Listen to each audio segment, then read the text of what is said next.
আমরা এমন একটা সময়ে বসবাস করছি যে সময় নারীরা তারা তাদের পোশাক যত বেশি খুলতে পারে তত টাকা পায়, আর তারা যত বেশি পোশাক পরবে তত তারা পানিশমেন্টের শিকার হবে। দেখেননি এটি?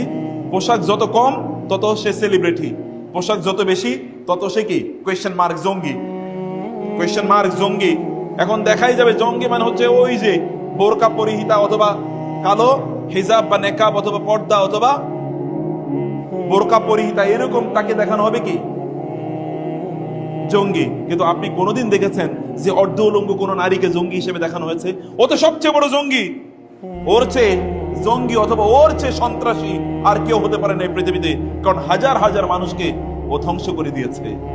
কিন্তু তাকে সেলিব্রেট করা হয় এবং তাকে বলা হয় সেলিব্রিটি, তাকে বলা হয় মডেল। মডেল মানে তো আপনারা বুঝেন অন্যের জন্য অনুসরণীয়, তাকে বলা হয় অনুসরণীয়। সে যদি অনুসরণীয় হয় তাহলে অন্যদের অবস্থা কি হওয়া উচিত? তাহলে শয়তানের অবস্থা কি হওয়া উচিত?